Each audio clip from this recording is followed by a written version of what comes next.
system is not working.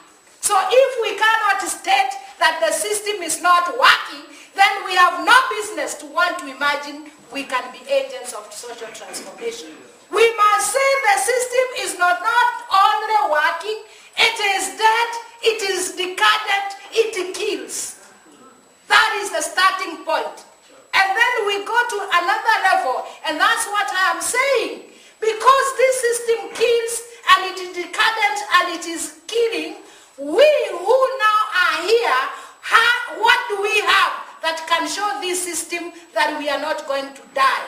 And that's what I was trying to demonstrate in becoming very philosophical and bringing new economics. Because we must have alternatives. We must locate and tell people it is the people who have power to be able to engage with this system, crash it if they want, but as they crash it, they must have an alternative that will make the system that works. And that's why it is so clear to locate. The system does not work because it thrives and it sustains only profiteering. It is profit against our life. You have to make a choice. And that's why reforms, reviews, multinational whatever, G20, IMF, and whoever, they are all trying to find out how profit moves. So, if you don't prescribe to the profit, what is the alternative? It is how we defend life, how we sustain life, how we make life the priority and the concern of each and every person. So what do we do? The alternatives that we are talking about. It is the struggles that are on our hands, so that those struggles, we connect them.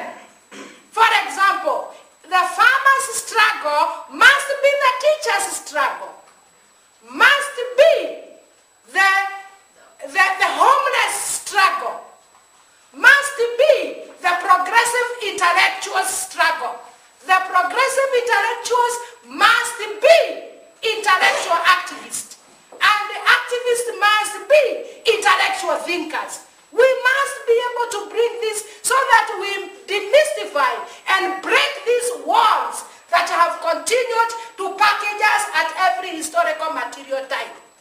I am so worried, and you have heard so much money has been given to the IMF to come and recreate and re-engineer the survival of this system, because we have not been able to stand and say this system is not working.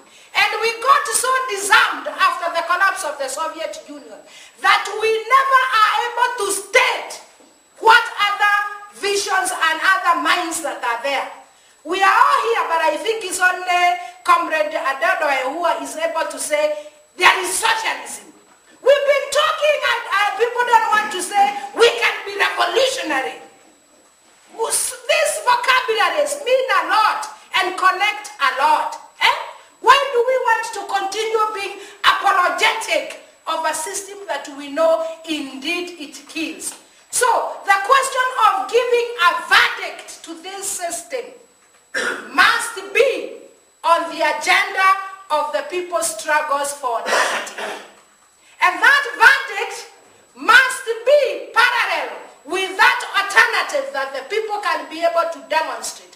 The power of organized people against the power of stock capital in Washington or Wall Street or wherever they put it. What will decide where the world goes? The power of organized people saying that no, nothing is going to happen if our universities are not accorded the right budget for research, in order that research follows what Monsanto is doing to our farmers and to our food sovereignty. We will not move here until that is done, so that there is a connection of frustrated professors with the farmers, with the small-scale holders, with the students. And I want to imagine that a teacher strike can set everything into fire. I have observed with a lot of frustration in my country here in Kenya, where teachers have gone on strike, and we have them being beaten by police. And once enough, we have gone on and said, you teachers, you have created a problem for this country because now the children are at home, where parents cannot connect the problem of a teacher to their problem. And the same parent is saying, you know, I was entrenched. I don't know what I'm going to do. And the same parent is saying, you know, even if they took my pension away, I don't know what the NSSF, what is this fund that is here in Kenya? That one that they steal from.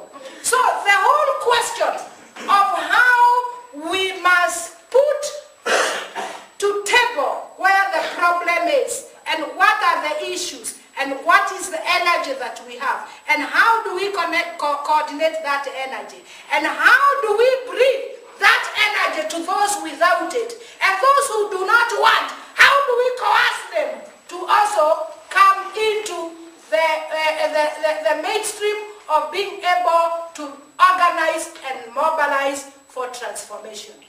If we cannot do so, we will just be talking beautiful words that things can change, people can change, things are changing, and slowly we will just be producing good work to discuss how the G10, the G20, I don't know who are doing that and that.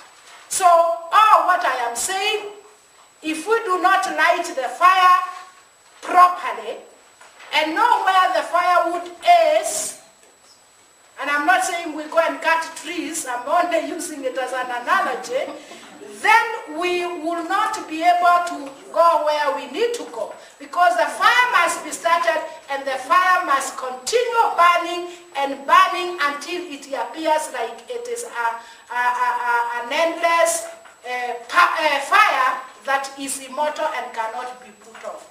So, comrades, I've even found people finding it very difficult to call each other comrades. No. You cannot call me comrade if we are not connected over a particular struggle. So this is where we need to begin.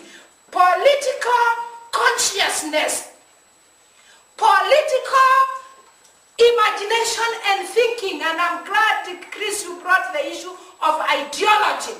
Moi must go is not an ideology. You being a Kamba and me being a Kikuyu is not an ideology.